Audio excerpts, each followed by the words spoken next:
हाय दोस्तों, welcome back my YouTube channel. तो दोस्तों, काफ़ी दिनों महीनों से मेरे वीडियो यूट्यूब पर नहीं आ रहे हैं। तो दोस्तों, उसके कारण तो कई हैं, लेकिन इसका मेन कारण मेरे चैनल का मोनेटाइजेशन और पॉकेट एफएम की बैंक स्ट्राइक है। क्योंकि पॉकेट एफएम की बैंक स्ट्राइक हट नहीं रही थी और मेरे सभी ओरिजिनल कंटेंट होने पर भी मोनेटाइज नहीं हो रहा था और भी बहुत सारे काम आ गए थे, इसलिए वीडियो बनाना छोड़ना पड़ा। लेकिन अब तो मोनेटाइज हो गया है मेरा यूट्यूब चैनल।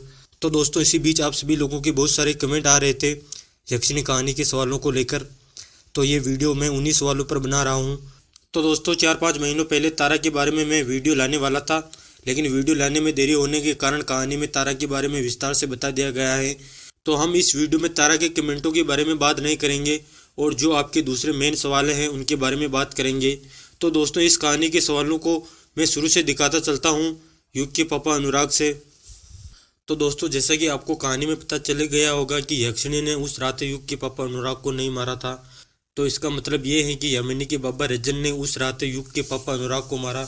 अब दूसरे सवाल की बात कर लेते हैं, जो सबसे ज़्यादा लोगों ने पूछा है कि भाई कहानी ख़त्म कब होगी या कहानी की कुल कितने एपिसोड हैं। तो मैं यहाँ आपको एक इम्पोर्टेंट जानकारी दे दूँ कि इस यक्षिणी कहानी में आज से 1 महीने पहले कुछ चेंजिंग हुए थे कहानी की स्क्रिप्ट और एपिसोड की संख्या में। पहले टोटल 340 एपिसोड थे इसके, लेकिन अब एपिसोड की संख्या बढ़ाकर 440 कर दी गई है।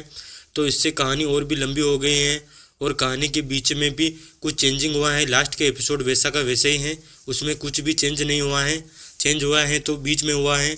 अब चेंज क्या हुए हैं बीच में वे भी मैं आपको दिखा दूँ।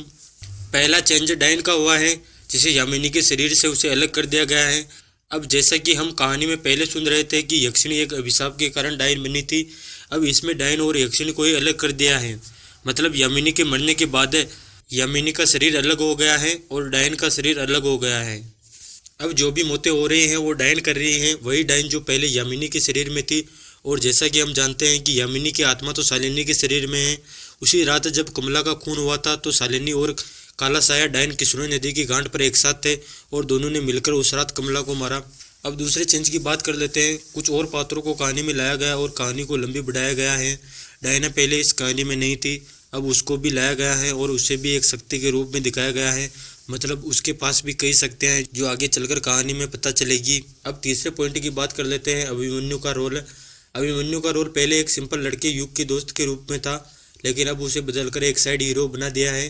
पहले इस कहानी में युग की माँ अभिमन्यु के साथ मिलकर उस अमावस की रात यक्षिणी को मारती, लेकिन फिर इसे बदलकर अभिमन्यु को ही उस रात यक्षिणी को मारने के लिए लिख दिया गया है।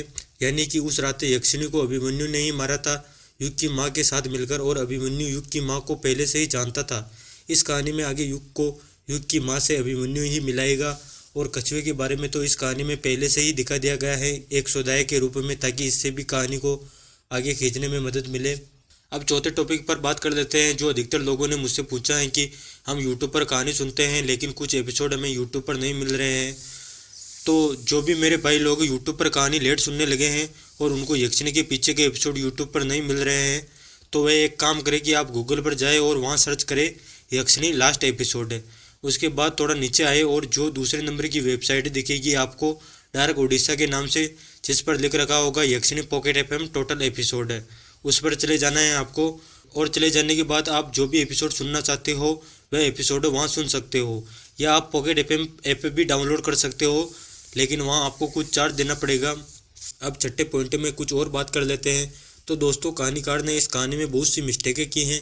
पहली मिस्टेक कि उनको इस कहानी में फालतू के पात्रों को नहीं रखना चाहिए था, जैसे चार्ली, जाटव, चटर्जी, रजनी, अमोदिता, दिलीप, जानकी, सुदेश, कंचन, मायाधारी, बिंदु, डायन।